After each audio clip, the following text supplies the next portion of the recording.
Okay, it's now officially time to start class. Do you guys get sore after being on a plane? I don't know if I'm getting old, but I feel Yeah. So, Dude, yeah, It's no. normal. Depends on I mean- how long the flight is, how much leg room I have, how much alcohol I drink. 6 hours one flight, 6.5 hours another flight. And economy. That was a fast trip, but it was interesting. So I was in Washington D.C. It was with National Science Foundation, and the big thing with the conference is about workforce development. So what are we going to do in the future? What is work going to be like? And one of the things that was kind of shocking to me. So it's projected 47% of jobs are going to be lost to automation and AI. And interestingly enough, that number was determined by using machine learning. So, I mean, what does it mean to work in the future? What are jobs going to be? I mean, when AI comes along, we're not going to need drivers. Driving's going to go away. A lot of that. I mean, we're going to have drones doing deliveries. So, what's it going to be like? You know, what are we going to do? And that's going to impact this island quite a bit, or all of state. I mean, what's going to happen when we no longer need workers in the hotels? I mean, why would you have a worker when you can have a $50,000 robot that makes the beds? You know, why would you have people in the front desk when you have a kiosk as an AI? Why would you have people that work there? It's a lot of jobs. UBI. What's that? UBI. UBI? What's it? Universal Basic Income. Oh, I don't know. I mean, but then again, that's the other thing of I mean, it's going to change the political structure, be more socialism. I don't know. I mean, we'll see. But then again, that's just 47% of the job. What about the other half of the workforce? There's going to be a huge then difference between haves and have-nots. I mean, there already is. Yeah. So, and also, I mean, it was eye-opening for me, at least about community college students. So, 1/3 of students in community colleges face either housing or food insecurities. And if you saw me talking about the professor, she has a bunch of granola bars if you're hungry. So, and that was news to me. I've never been hungry. I mean, never truly been hungry. I mean, I've gone a while without eating, but that's because I'm like camping or, you know, hiking or something like that. You know, that I'm aware it's my choice. It's not that I've never, you know, had the circumstance where I was hungry and I couldn't kind of want to eat. I couldn't get anything to eat. It was my choice. I don't know. Hopefully, no one has. Hopefully, no one has been chronically hungry either. But but also I don't know what I can do to help. But I know that we have a food pantry here. It's gonna close down at the end of the month. But yeah, and homelessness. 1/10 of students are homeless. Another 10th are considered homeless by the federal government, but the students themselves don't consider themselves homeless, meaning they couch surf. I've got students like that. They live in Hana and they couch surf during the week when they come to Kahului. I mean, that's couch surfing. So, I don't know. Lots of challenges. But also, we have lots of unemployment. So, I mean, actually, we're doing pretty good right now. The economy's good. And we have 7 million jobs, 7 million STEM jobs specifically, that are not filled. So that's a huge amount.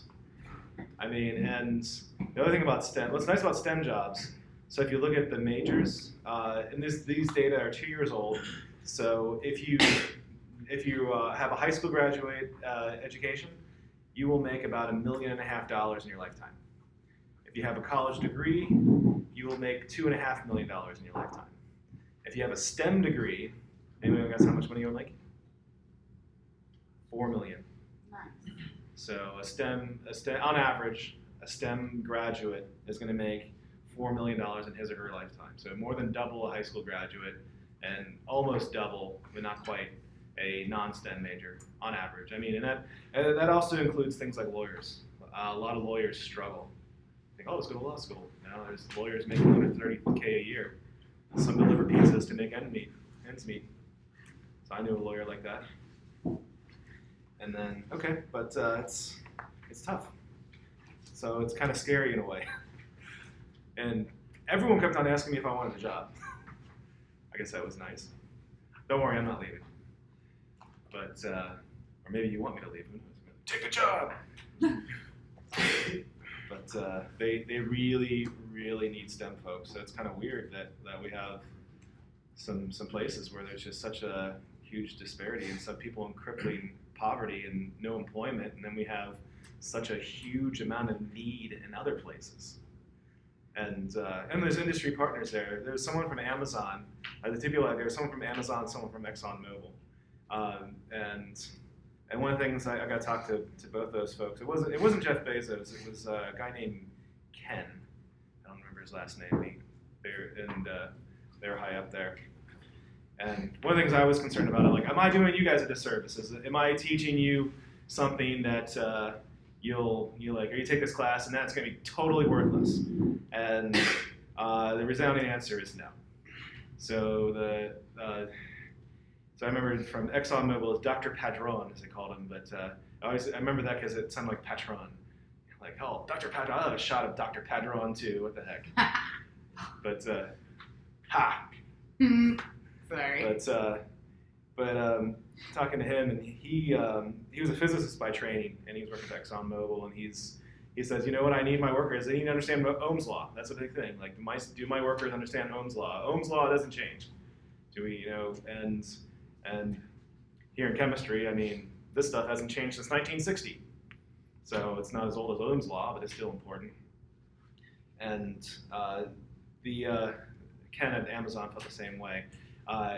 Amazon guy had a interesting story though. Like he's more involved in big data, and he has a critique on how we teach math in high school. So math, grade school to high school, is really just geared towards algebra. It's algebra, calculus, pathway. And he's having a hard time. Like, we need workers that can understand big data. Statistics, basically. Yeah, yeah. And I mean, we have that here. It's Math 115, and that's an option. But I mean, even as a scientist, you don't take statistics. I mean, I've never did it. You never taken it? No, my high school only required pre-calculus. That's even pretty high. Pre-calculus is still pretty high. I'm sorry. Algebra 1. Yeah, that's typical. Yeah, no, we didn't. Yeah. No way, some high schools go all the way, they require Algebra 2 to graduate or calculus to graduate. My high school is bare minimum. King K? No. Yeah. Inner city school in Akron, Ohio. Yeah, I graduated high school in Ohio, but I mean, it didn't matter. I was an AP Calc. What high school did you go to? Out of curiosity. I went to two. I went to Marquette High School in Milwaukee, Wisconsin, and then St. Francis de Sales in Columbus. Oh, okay. De Sales is a piece of shit school. Ohio's school systems in general. Yeah. Trust me. Sorry, I'm There's here. so many astronauts right there. They all want to get Yeah, yeah. Let's get out of this. This planet. I'm okay with leaving. That's when you live in Ohio. Yeah. Yeah. Good place to be from. But so Amazon, they want people that can handle big data, and I mean, even now, I mean, stats is one class, and it's it's an option for you guys, but I mean, he's like, we need to train people differently, train the math differently. So that's interesting. And he really highly has written in communication skills, so he was talking a lot about that. So it's so verified by industry leaders, at least at ExxonMobil and Amazon. I'm actually doing you guys the right thing by teaching what I'm teaching. So at least it's been reconfirmed for me. So, but yeah, interesting here. But anybody have any questions or about anything before we start? Okay, so where we're at right now, we are in stoichiometry. Stoichiometry is chemical accounting, and so meaning we are tracking to see what atoms are, how many we have, and just the real basic number crunching part of chemistry. So don't worry, it gets more fun later on. You're like, when does it get fun? Unless it's already, some of this is already fun. Okay, so let's start off with this problem, a little fuzzy. Calculate the mass percent of chlorine in Freon 112, or C2CL4F2. So I always like Celebrity Jeopardy, right? Because I actually know some of the answers when I watch Jeopardy. You guys ever watch Celebrity Jeopardy? No. It's when they have celebrities on there, the questions are easier. So, you ever watch What Jeopardy? does that say about it? No. It means I'm old. That's what it means. But I'll say this is Celebrity Jeopardy question. What three elements are in chlorofluorocarbons? Carbon, Chlorine. fluoride. Yep. Chlorofluorocarbon, chlorine, fluorine, carbon. Freon. Yep. So that's what CFCs are. They are compounds that contain chlorine, fluorine, and carbon. CFCs. These unfortunately cause ozone depletion. Questions? Is there any way to make it like not blurry? I think that was a picture that I took. Okay, Yes, that's and I fine. Then think- we'll just really quickly Yeah. calculate it and move on. Yes, ma'am. It's driving my eyes and my head nuts. But it's fine. Let me finish a short spiel though, if you don't mind. Go ahead. We're replacing them with hydrofluorocarbons. Anybody want to guess what hydrofluorocarbons are made of? Greenhouse gases, They are. They're all greenhouse gases. hydrogen, fluorine, And carbon. Yep. Yeah. So, but they're not as safe as CFCs, but they do work pretty well. They cause a little bit of corrosion. But CFCs are great. I mean, they're completely safe. You can breathe them in. They still use them on Navy vessels and submarines.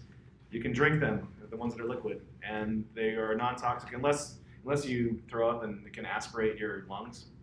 But the only thing that damages you from CFCs is oxygen displacement. They're very safe. They're very safe compounds. Okay, so we back up. The mass percent of chlorine in Freon 112. So a lot of times students ask me, what's the equation for this? And the equation for this is considered to be kind of science, common sense, and meaning the mass percent. So let's look at someone else. What is my mass percent of fat? What's my body fat percentage? BMI. Yeah, that's body mass index. That's your surface area divided by your weight. So that's a different number. But body fat percentage, like, well, if you're a 100-pound person and you have 20 pounds of body fat, what's your body fat percentage? Well, it's 20 over 100 or 20%. So it's the percentage of whatever over your total percentage. So in this case, this is the mass of chlorine. What is the percent of chlorine? It is going to be the mass of chlorine of your total mass.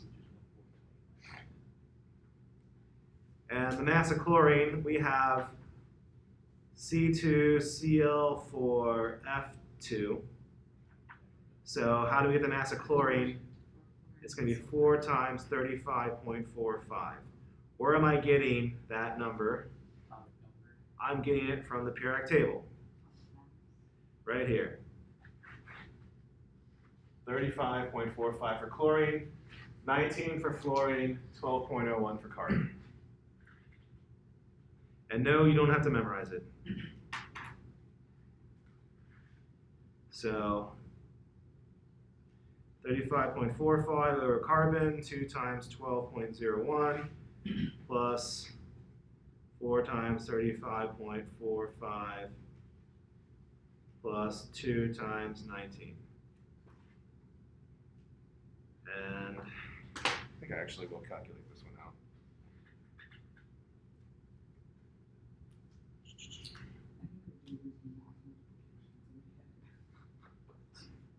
You can do that in your head. Good for you. No, I cannot. You It's can? You impress me. Come on, 35.45, so times 2 is 70.9, so that's 141.8, Yeah. right? And that's 24.38, come on, 141.8, that's maybe 60-ish percent, 50% on the high side of 50. I'm gonna start doing math like you do. Not Do be it. intimidated by it. It's full send. Oops. Oh, damn it.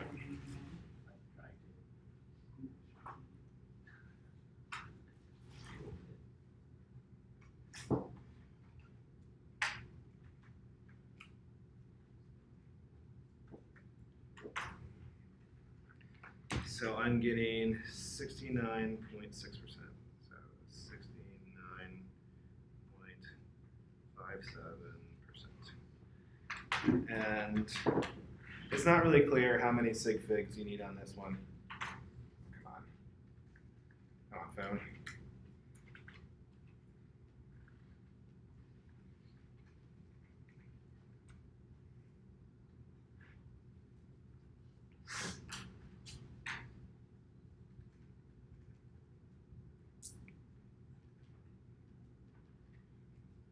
Okay, so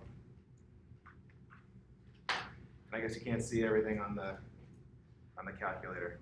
But over there I've got 4 times 45, 35.45 on this side. And you divide and you have to put this whole thing in parentheses when you calculate it out. So you have to put it in parentheses because of the order of operations. If you don't, it'll divide that, and then it'll divide by 12, multiply by 2, then add 4 times that, and so on. So you have to put the entire denominator in parentheses. Okay, but this is pretty straightforward. Recap on this one. It's what's the mass percent of chlorine? Well, you have the amount of chlorine in something divided by its total mass. And you get the numbers from the periodic table. Question with this one? Okay, so you can read this now, hopefully. You're just going to infuriate your eyes. Okay, and if you study teaching theory, and talk about the relationship between the instructor and the student. So the instructor's job is to communicate clearly, and the student's job is to learn. So what does it mean for a student to learn? And well, for one thing an instructor cannot do is it cannot integrate the information in your own head. So learning, of course, has to happen, in your own heads. And teacher theory also says that the integration is solely the responsibility of the student. Sometimes, if you notice, I do recaps. I'll say something and then I'll say it again. And I'm like, okay, now we've gone through that step. Let's look at what it all means. And oftentimes I try to include some chemistry and society stuff to make a real life world application. The reason why I'm doing that is to help to tie things together. And that's the idea is to help you, the student, learn and integrate the knowledge in your own heads. Which I can't do. It's something that you have to do, but I'm under the delusion that I can help guide you there. So we'll see. Okay, now I like this one because this might help the Amazon folks. Big data. Hydrogen may eventually be used as a future to replace gasoline fuel, and all this stuff is all good stuff. And you can see here at the end, we might get it by using something else like wind power. And the last question is, what mass of hydrogen is contained in 1 gallon of water? Except for the last paragraph, the last sentence of that paragraph, the rest of the stuff, you don't need any information. So, right, talking about not that this is not important information, it is, but for you solving the problem, if you're going to work for someone like big data, what data is important, what data is not? And, I mean, big data is scary in a way. I've already gotten a bunch of ads to join Google Photos, and now Google wants to see my photos. So I don't know. See where I've been going, what I've been doing. I already get ads. I'm driving in my car and I say, "Oh, do you want to fill up gasoline at ExxonMobil?" I'm like, or go to Costco. But anyways, so what is this? Hydrogen may be used to replace gasoline, and this is interesting with the. One problem with gasoline, there's a lot of problems by not using gasoline, but gasoline, one of the main reasons why we use it is it's extremely safe and non-toxic. And you're like, oh, really? I mean, you think, what about ethanol? I can drink ethanol, I can't drink gasoline. Well, problem with ethanol is it dissolves the tubing. So right now, a car can run off of ethanol.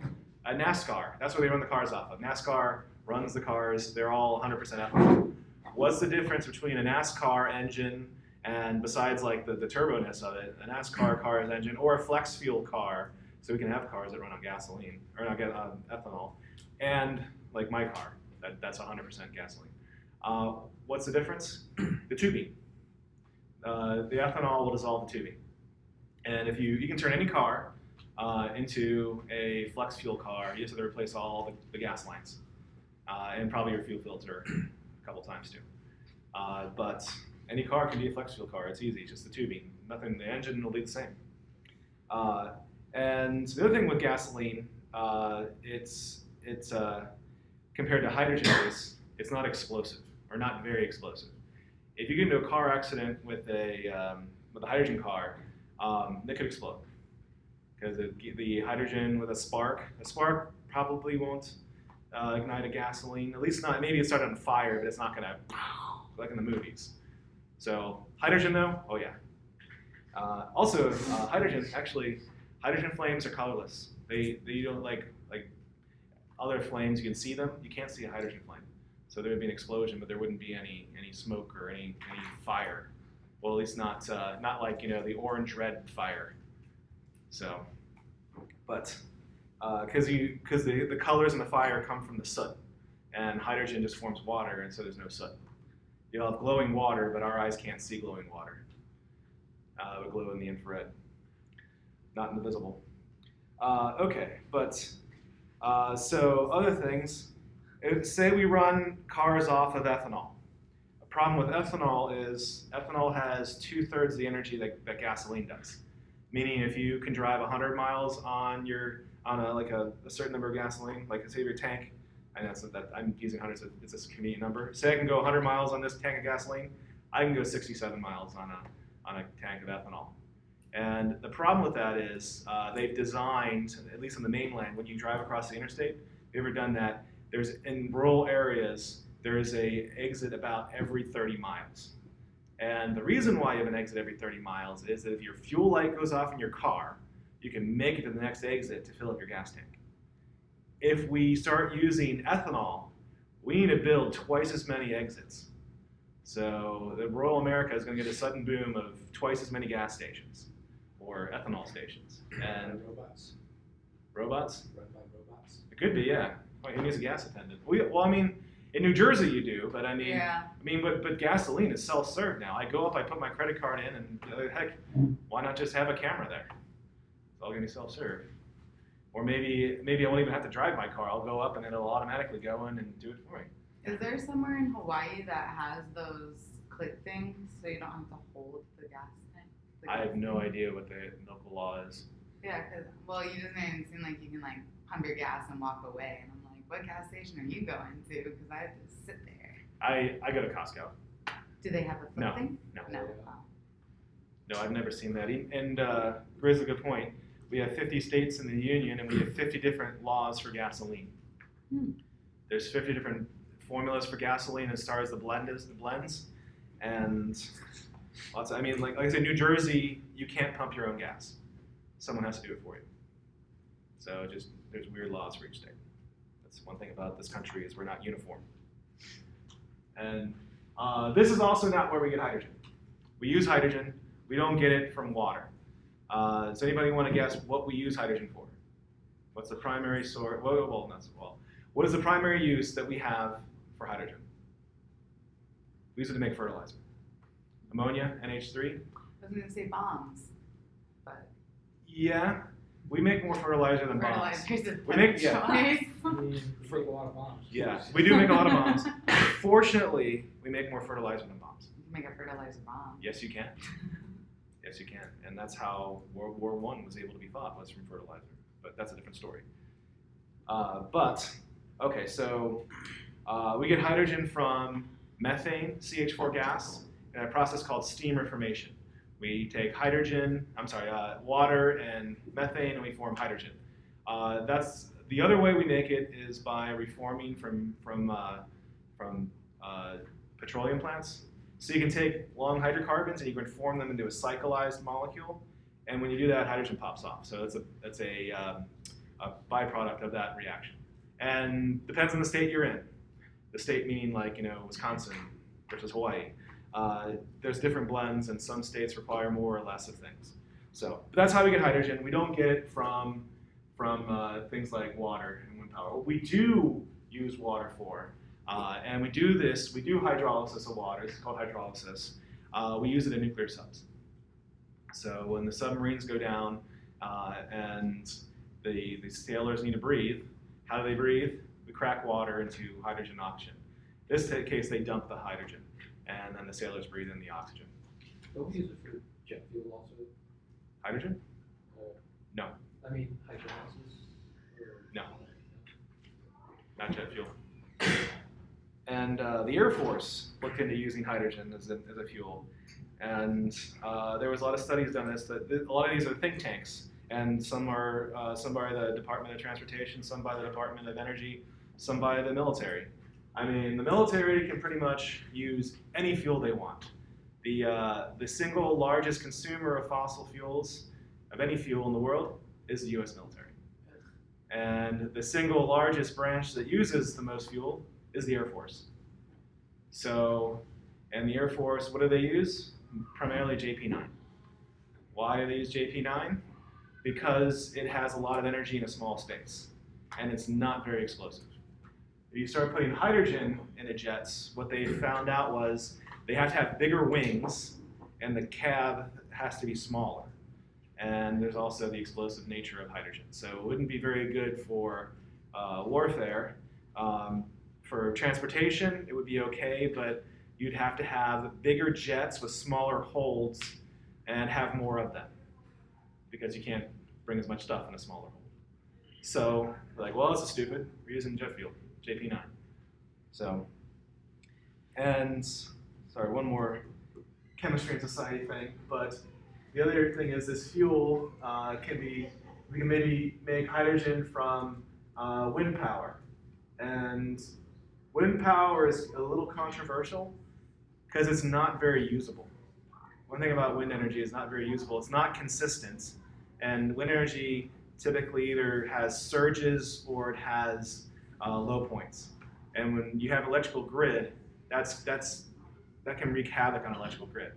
So how do you get around that? Well, when there's a surge, you dump the energy somewhere, you just don't put it in the grid. And if there's a lull, you get around that by by not really relying on it, by having a greater baseline.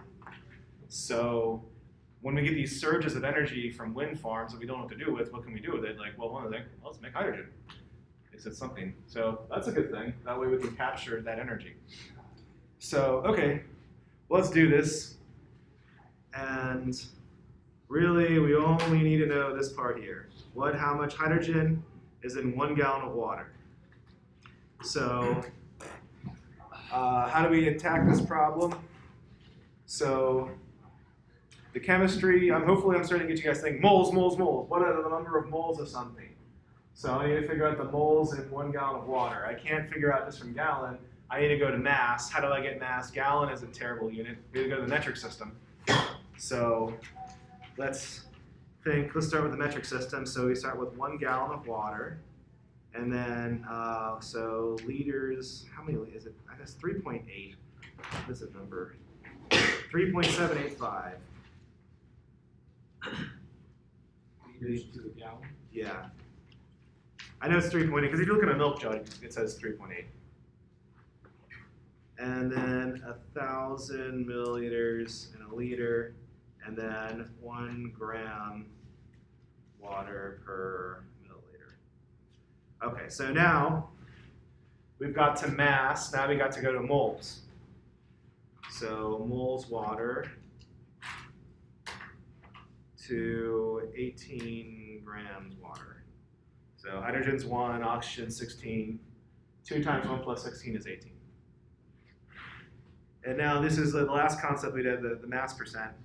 So we have 2 moles hydrogen per mole H2O. Where did you get the 18 grams of H2O from? So Is that just 2 H2O? times hydrogen plus Oxygen. 1 times oxygen. Okay. So 2 times 1.008 plus 1 times 16.00. It really should be 18.016, but man.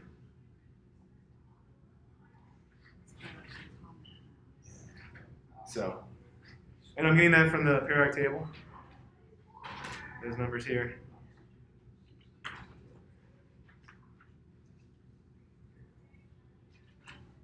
Okay, so now we're at hydrogen.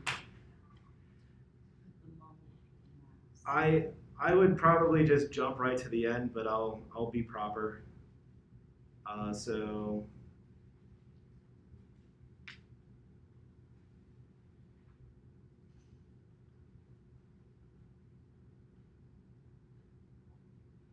What does that say?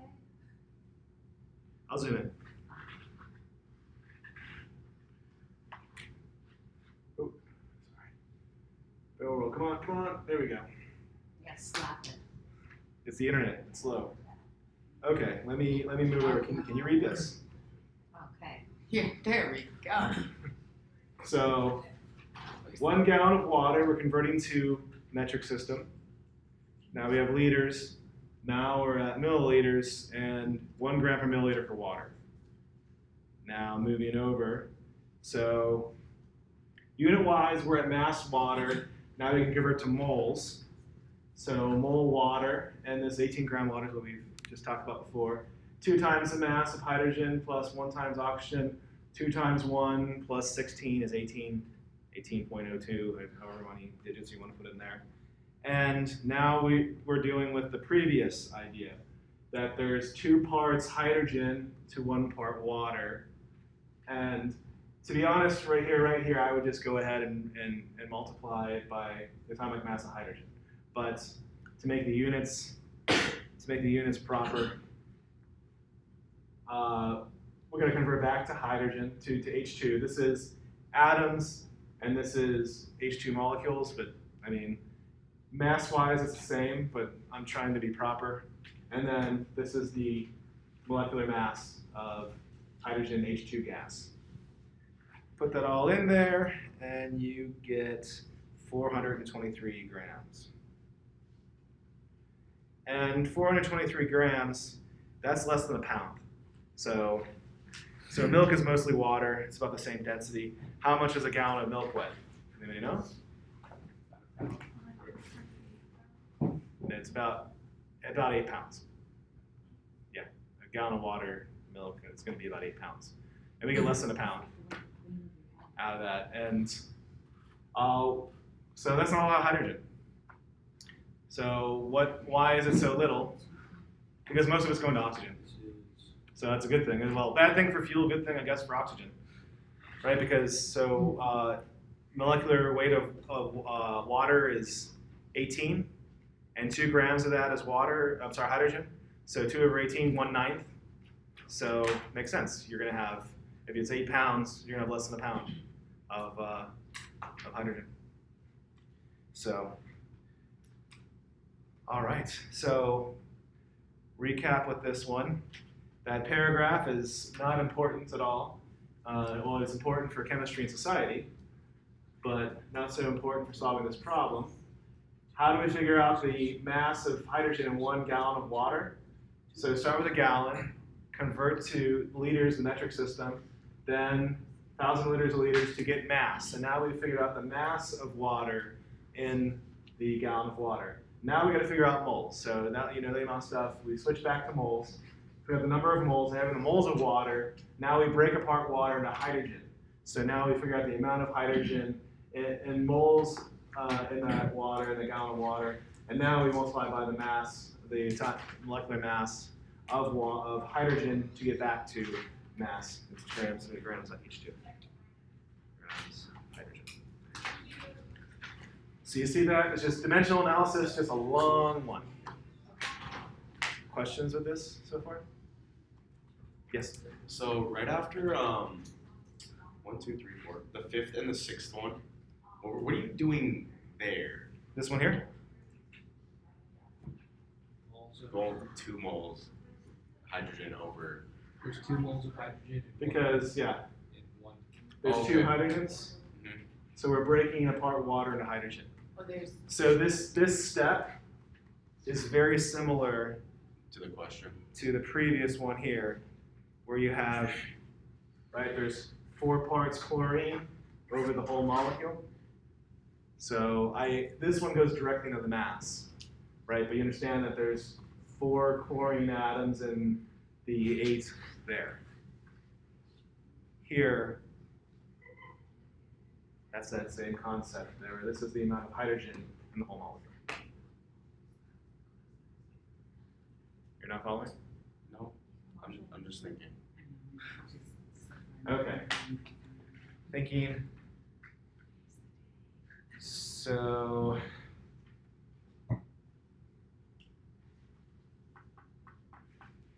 All right, blood is 0.9% sodium chloride, or blood plasma is 0.9% sodium chloride.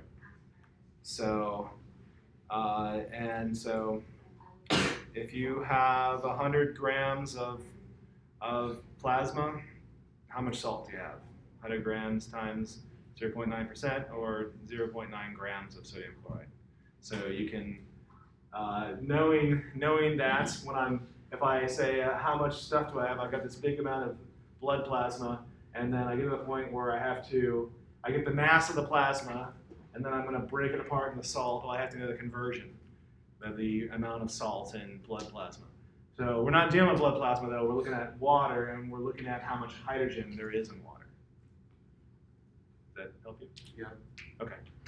That's just like the question about, right? I just got lost because, you know, you're going from gallons to. But you notice units always cancel. So when you do these, make sure the units are always going to cancel. Makes it.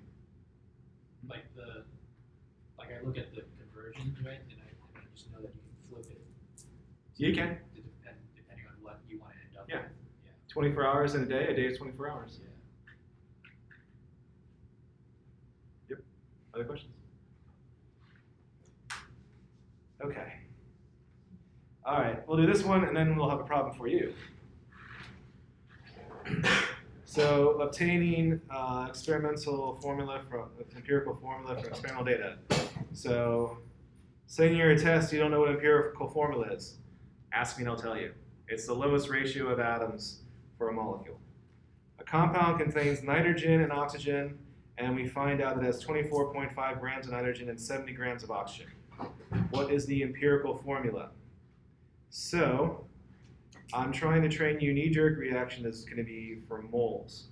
So this one you start off, you have to figure out the ratio between the moles of nitrogen and oxygen, and then do that to figure out what numbers are going to be. Okay, so I'll start 24, maybe I make it bigger, 24.5 grams of nitrogen and 70 grams of oxygen. And from the periodic table, it's 14. So, and it's 16 for oxygen.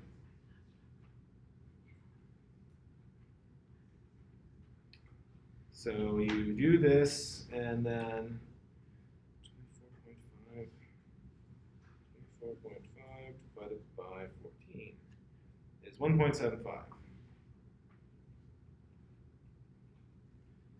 And 70 divided by 16, this is 4.375. Okay, so you're like, oh, so that means we have N 1.75 and oxygen 4.375, and we're done. Now you can't stop here. You cannot stop here because remember that chemistry deals with discrete mathematics, whole numbers only. So how do we deal with this? We divide both sides by 1.75. So then we get 1 there, of course. Divide by 1.75, and this is 2.5. So you're like, aha, okay, now I have nitrogen's 1, oxygen 2.5. And 205? What? And 205? Yeah, I'm getting there. Okay. Yeah. So the problem is, though, that there is this 1/2 fraction there. So what do you need to do? You need to multiply it by 2 to get 2 and 5, and the N2O5. Now you have the lowest whole numbers. So dinitrogen pentaoxide. So, and oftentimes students ask me like, well, what number do I have to multiply the fraction by? Well, if it's, tell it by these fractions. If it's a 0.5, multiply by 2. If it's 0.33, multiply by 3. If it's 0.25, you multiply by 4. If it's 0.2, you multiply by 5. It's just like the fraction, or the inverse fraction. If you have a hard time knowing, just take the fraction, take the number, and 1 divided by the fraction, it'll tell you what number you multiply it by. Okay. So recap with this one. We're given a mass of nitrogen and oxygen, and we have to figure out the empirical formula, the lowest ratio of atoms. So first you start off by figuring out the moles. Figure out the moles from the numbers in the periodic table. And now we get to 1.75 and 4.375. How do we get to smaller numbers? You divide by the smallest. Divide by the smallest, you get a ratio of 1 to 2.5. So What are you now, dividing? huh?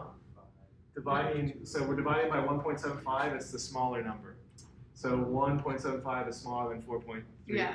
And then you divide 1.75 by 1.75, and That's 1. 4.375 by 1.75? Yeah. Okay, Yep. continue. And now we've got the 0.5. How do we get to 0.5? We multiply by 2. Then we get the 2 to 5 ratio, and 205. So, questions on how to do this? All right, your turn. Ibuprofen is 75.69% carbon, 8.8% hydrogen, and 15.51% oxygen. What's its empirical formula? So I will help you start off. And when you get these percentages, one of the easiest things to do, like how you pick a number, pick a convenient number to multiply it by. And you know what my favorite number in this case is going to be? It's 100. I'll multiply by 100, so that way I will get 75.69 grams of carbon, 8.8 grams of hydrogen, and 15.51 grams of oxygen. And the molecular, or the atomic mass of carbon, it's going to be mole carbon to 12.01 grams carbon. It's mole hydrogen to 1.008 grams hydrogen.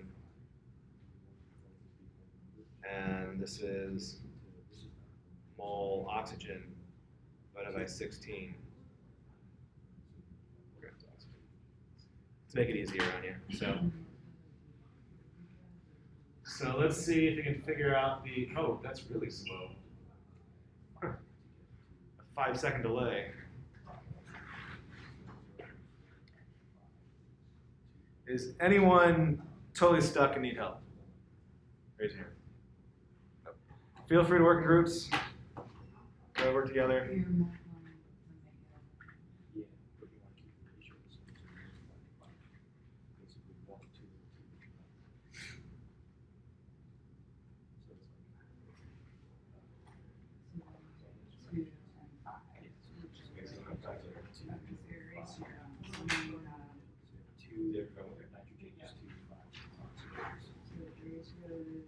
I guess that was a calculator. Is anybody without a calculator? You wanted a calculator?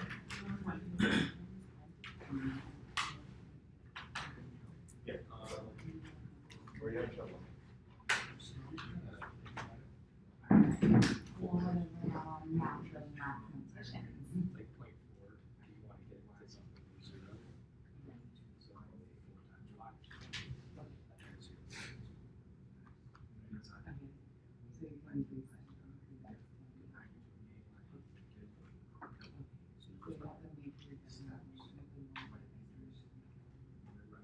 Yeah. Okay. So like, say you want to know the number of seconds in a year, right? So the way you do this, you start by 1 year, and you say 365 days in a year, and 24 hours in a day, 60 minutes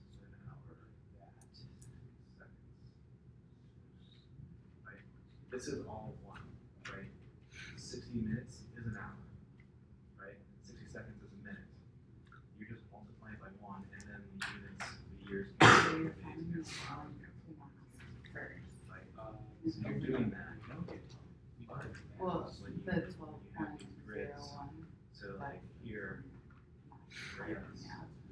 So since he gave it to us The- before, the if he grid had factor not given it to us. you pick this specifically, and here, for this one, we are going from mass, so, and I'm trying to build a concept, you start off with how much, so a Are gallon you of water, solving them one at a time? so a gallon of water, now we gotta figure out how much water is at the mass of the water. And now you think, okay, I have a mass of water, how many molecules, how many moles do I have?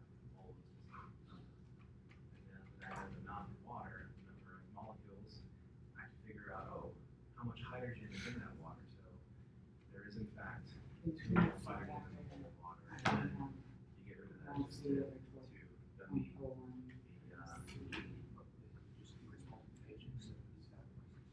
that's how No, many, you divide. that's You combined. just divide. Just stick with the divide. So it's 7569 divided by 1201. Right. And then this gram How many of these? per carbon.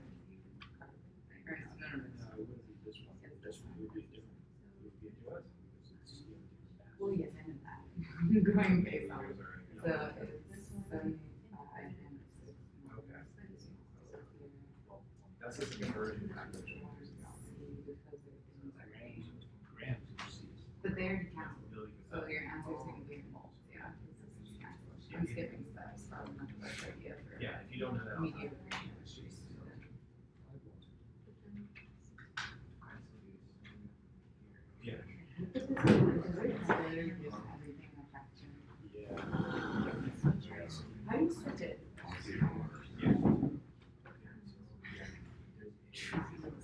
For so long. Yeah, Oh, you switched to the dark. that's great. So it's, Oh, no. the milliliters of the air. 3 zeros. Okay, so That I'm is, density of water is 1 gram. And, per liter. I didn't put a one. That's a milliliter. Okay, because now that you figured out mass, that's one thing I'm trying to do in chemistry. Is that when someone tells you, are you alive? Are you taking the camera? Oh, no. Okay, you are. Okay. You'll do lots of calculations. So it's a way of counting things. So once you get a mass of something, like I want you to think, oh, how many moles is that? So that's just, I'm trying to give you some of that. But moles, it tells you how many, like how many individual things. So does that make sense?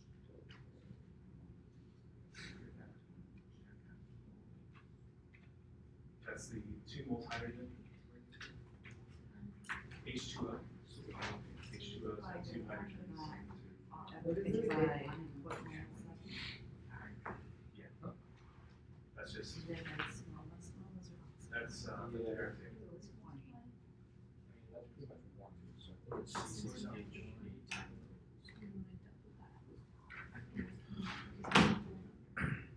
Okay. Yeah, but I didn't put it on there. Next step. You calculate these out. You take this divided by 12, that divided by that, and that divided by that. Oh.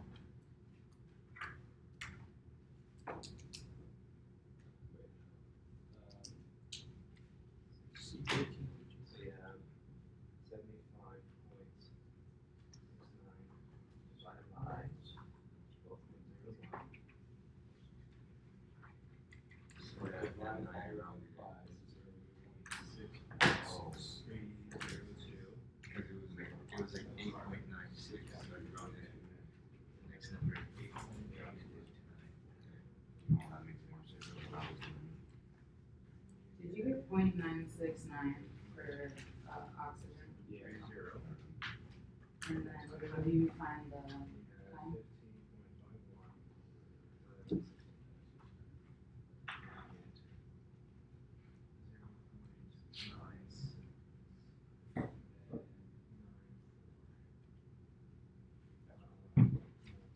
we have, Do you know the next step? so you divide, so when then you divide all. You divide by all 12.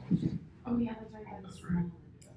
So that you have pretty sure oxygen, I mean, it makes sense. Yeah, so you divide all three of these. Yeah. carbons, and 6.5 is in a whole number, so you times So, that by 2 to get 13, 18, so it's C15, H18. Is it confusing your time? You got one time.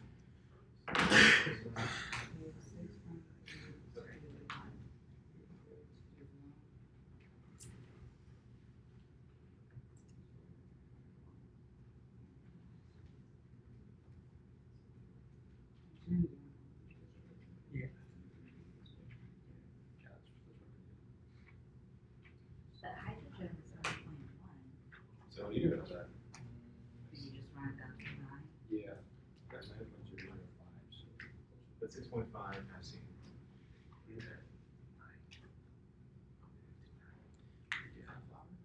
Right, I mean, even The library, this one just came from the library. Where's my dog always is like, they died. 0. But that's close to 6.5. So Yeah. that's the multiply it by 2. Because right now you have C 6.5. And then the other one is just. So you multiply it by 2, and you get C13, Get that? H. So you divide all three of them, so 6 is 5, so that's not one hundred. No, because of That that. one's fine. If it was You can also 6.3, do 4, but then I let's mean. say it was, But then you have to do 3, Oh. you would multiply by So do you multiply all of these by 2 or just 2. this Yeah, one? to make a whole number. Okay, so. Right, I think that's 1/3, which should be the same. 1/3 is 0.33, Z bar. So, does that make sense? And you stuck on something?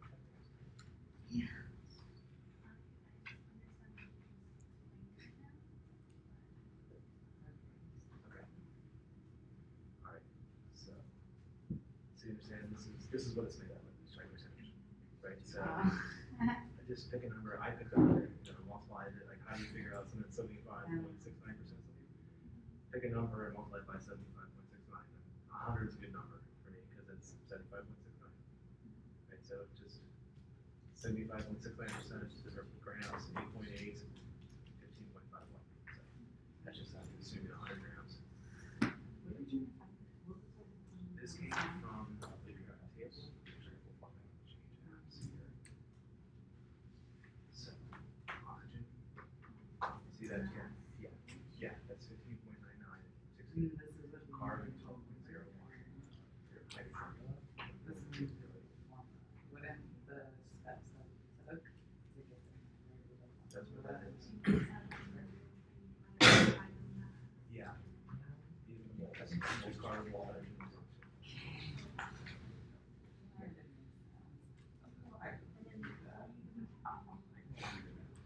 So we're trying to get one of those. Right? Like, what is like the ones up here? What is this? And we got this 1.75. You have to have a whole number of digits. So you turn 1.75 Taking an into a AP number. class. So you multiply Yeah, me these either. first, No, divide by never the taken lowest an AP number. class either. Same thing here. I was the lowest one number spending it here. doing a bunch of legal shit. Lowest number here is. I waited till college to do that. See, I waited You till did it college at to the get wrong my shit time. together. Six Yeah. point five. I was You're terrible. supposed to do it when you're Yeah, 8. from like 15 to 19, I was a terrible human. Oh, yeah, 15. And then from like 20 to 25, I've slowly gotten better. I was like, And the way you do that, so if you start with these raised number, divide by the lowest one, you get to make sure you can't have less than one anyways. So divide by the lowest one, and then you'll get one, and then a bunch more bigger, and then after that you keep on going. Keep on going to the other.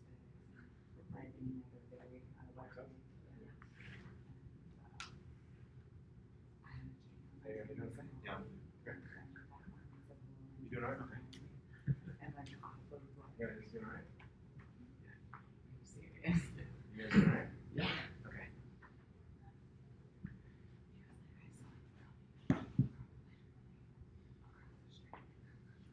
right, so at least everyone is self-reporting to be okay. One student in the morning class, she had a really hard time with the fact that if you go through and you get 6.501 for this one, and it's not 6.5. Like, why is it 6.501? Well, we're dealing with, when you deal with science, you have to deal with the fact there's a little bit of error. And being off by the 1,000th place is honestly not a big deal. Like, as you start doing that in chem lab, you're gonna be off by huge numbers. So, one thing about math is a model. I think a lot of people are so used to math being perfect. Math is a model, it's a very usable model, but it's not real. Math is only real when you relate it to something. Chemistry is in fact real. Atoms are real, at least I think they are, you know? So, but the math is a model, it's a representation. It's a very good model, but it has its flaws. But when we do chemistry and do experimentation, there's error involved in that. So you have to be able to look at 6.5 and say, okay, or 6.501 and say, you know, that's close enough to 6.5. Or if it was 6.498 or something like that, that's also 6.5. Okay, questions with that? All right, and that means we're done with this section, and we can go to chapter 4. So, back in 2008, I was a consultant for someone by the name of Robert Addington. He was worth at the time about $2 billion, and he owned about 1/3 of the coal mineral rights in the state of Kentucky.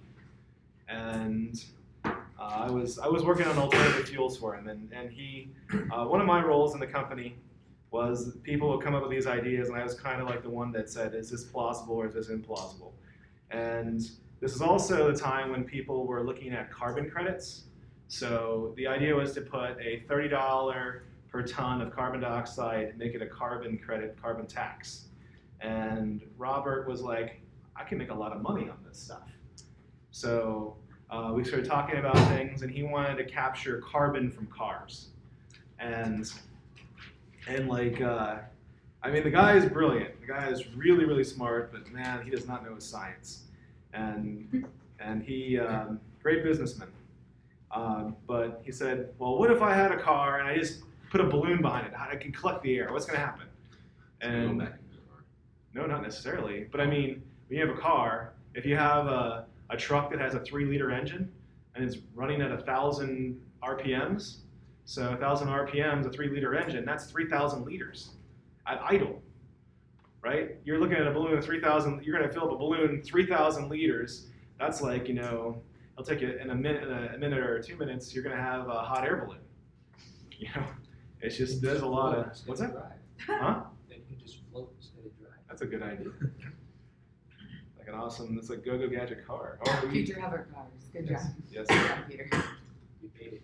Then he's like, well, what about carbon dioxide? Why can't I just, like, what if you compress it down? What if we compress it down to form dry ice? So I went and did the calculations on, I didn't just look how much energy it was going to take. And I said, well, you know, that's not very plausible either. You're going to use all the energy to compress it down. You'll need at least twice as much. It'll at least halve your fuel economy. It's like, all right, that's not a good idea. And then this idea I got to give him credit for. He said, what if I put stacked lime in the car? And the idea is stacked lime, so it's calcium hydroxide. And if you bubble carbon dioxide through it, it'll absorb it, form calcium carbonate. And he's like, you know, we have lime, and then we got a building material. So we can, and this is also when China was buying all our building materials. I mean, I guess China still is, but now we have a building material. And looking at the mass of that, and like, what was interesting for me is I was doing the calculations that the car would gain in mass. So when you drive your car gets lighter because it's burning fuel. But if you're absorbing carbon dioxide, it gets heavier. That was kind of an interesting thing to me. I mean, it makes sense, but it still was like, oh, that's weird. You know, I didn't think about that. But I mean, the amount of, then I scaled it by the mass of the car and the fuel economy, and it would go way down. Like, it's like, yeah, this capturing carbon from cars idea is not really going anywhere. But he was looking at my numbers then for the cars and the stacked line. He's like, you know what? Maybe we could do this with a train.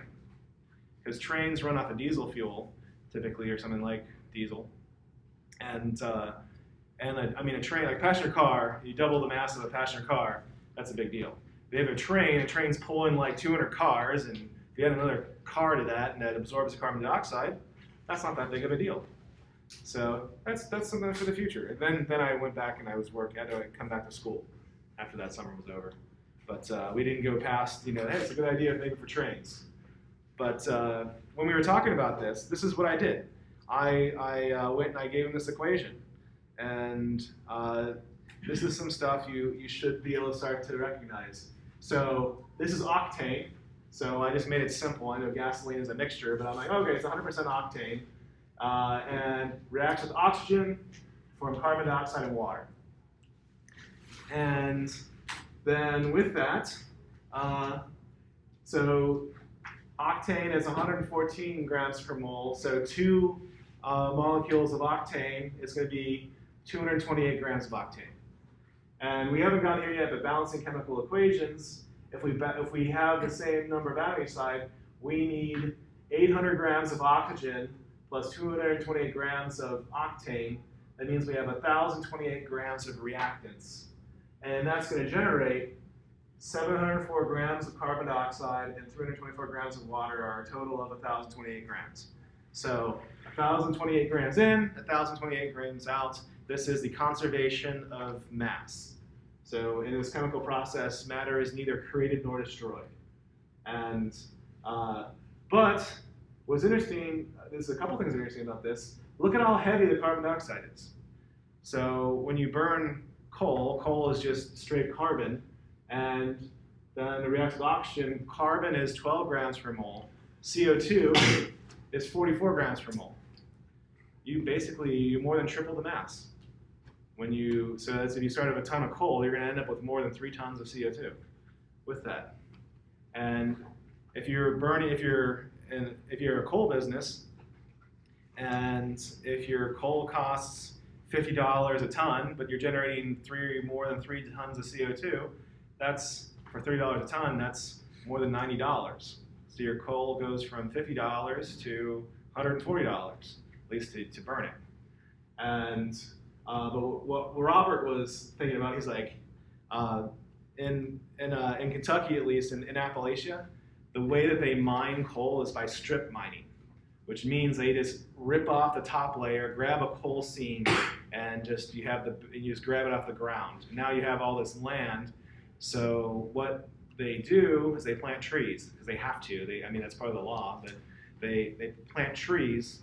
But now if you have the mineral rights to that, you've planted trees, and it was determined that an acre of trees consumes, so it's 1 acre of trees is 20 tons of CO2 per acre per year. So we can do some of the math. So if you have, let's say you've got 10,000 acres, and the coal in that 10,000 acres is worth $100 million.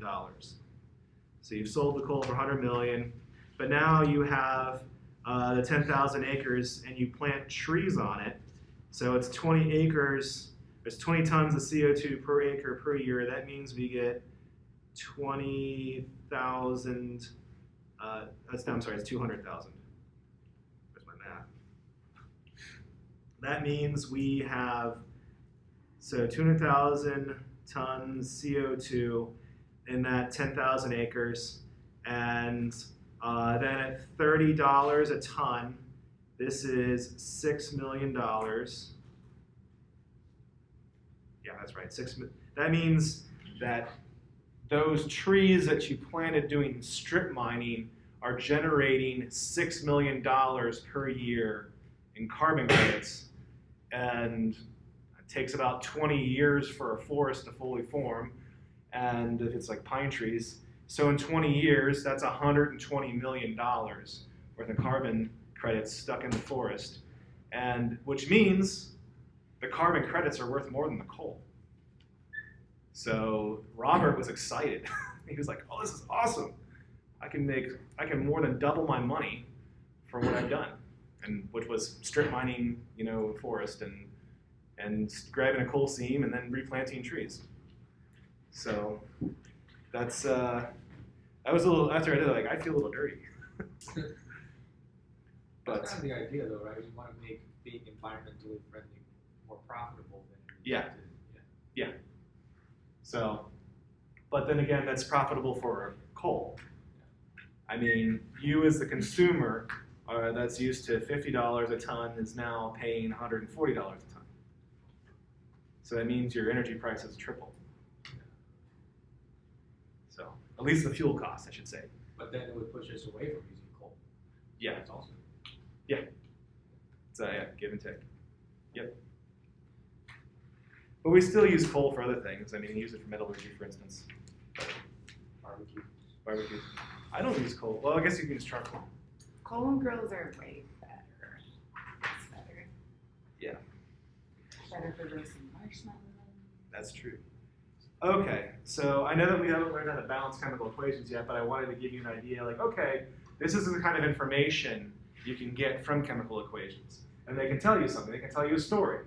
And they are really telling you a story. So let me start with this one here. Methane plus oxygen makes carbon dioxide and water. And I use the words.